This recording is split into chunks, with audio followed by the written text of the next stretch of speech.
I do art because it is what I am. I am art. When I was younger, I always had a thing for colors. I guess people always would say I dressed crazy, but it was just that I loved the colors that I was wearing.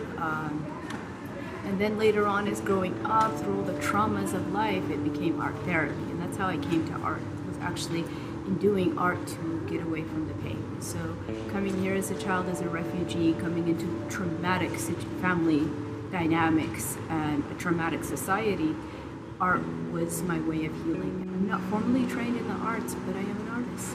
I became a nurse. It was a second career for me. I went back to school to become a nurse. Some of what triggered me to decide to do that was having my daughter and watching what the nurses did in the hospital when that happened. And I sort of went back to school to become a nurse with the idea of going on to become a nurse practitioner, practice at a different level, but I really fell in love with being an actual bedside nurse and the interactions with my patients. I love the science of it. I love the figuring out what's going on. I love the real relationships with people when they're at that moment in their lives when they just really need to really connect with someone. They need to make decisions. They need to understand. They need someone to just be there with them, and I like being there for that. I don't think it's my responsibility to tell anyone what I am not, you know, whether it's oppressed or whatever. If it comes into their conscience that I am something that I'm not, it's their problem. I don't need to justify my humanity and defend it and say, I am a human being. I am not oppressed because I dress this way. That's misogynistic. It's xenophobic. Say that someone can't be different. They have to say, well, a man, you know, didn't force me to dress this way. People always say that to my mom. They're like, take that scarf off. You know your husband made it. My mom's response is always, I don't have a husband. I don't see that I should justify my not needing to be saved. The person that thinks that way needs to justify why they even think that way about me when they don't even know me. Yeah. So I don't feel like it's a big struggle. I hope that most people go away from spending time and interacting with me thinking, oh, she's kind. Muslims are kind. And she's smart too. And she's good at what she does. Among my coworkers, I will occasionally say things when they're having stereotypes more about Muslims in general than women, Muslim women. In my regular life, I do sometimes find you have to sort of say to people, well, I'm here, I'm doing this. Sometimes I wonder if I'm not doing enough for helping people's ideas and just letting things go. I just feel like the best thing you can do to help people understand about someone who's different than them is to be kind and be present and let them see, because seeing will definitely always teach more than telling. I'm not acting oppressed.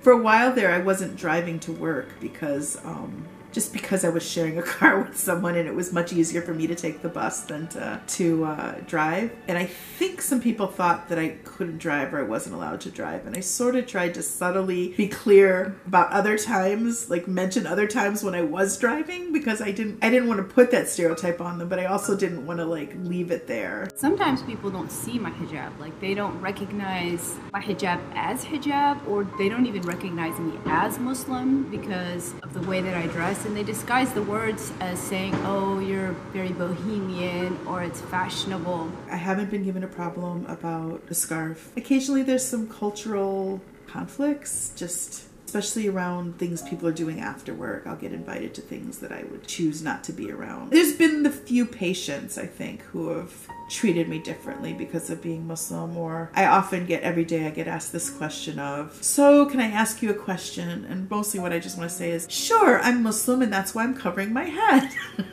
But I usually just say, sure, you can ask. And I just answer their question. I think race affects everything. There's always this level of oppression. Whenever, they say, oh, pull yourself up by your bootstraps. Well, they didn't have boots to pull up. First you have to start with a boot, right?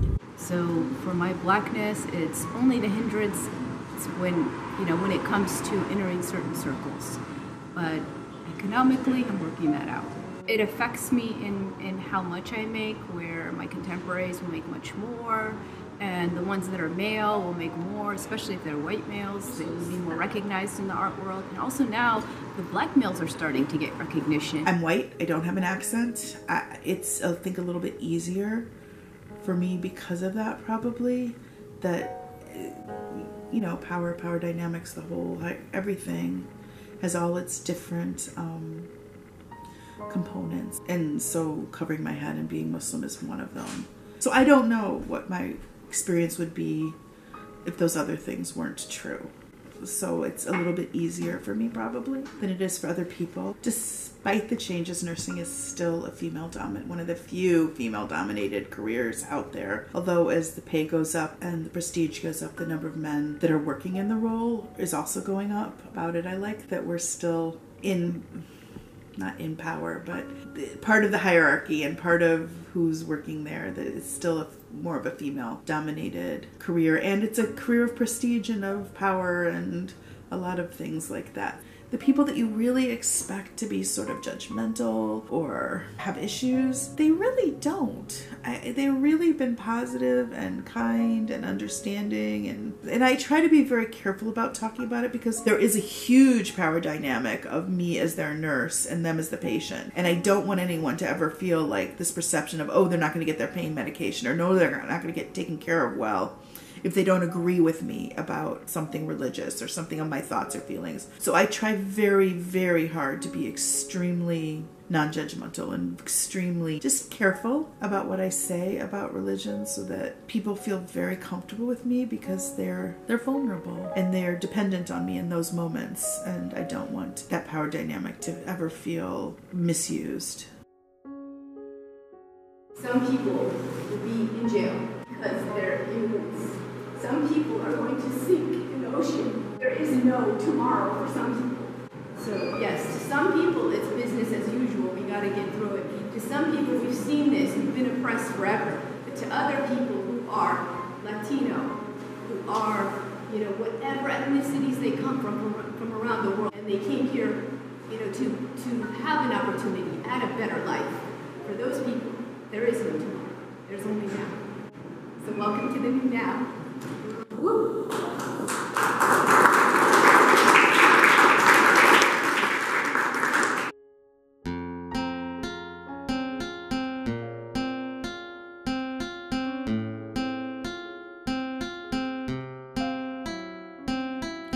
اليوم راني معاك، غدوة تاني مستني، اكتب بالمكتوب ونكون حداك.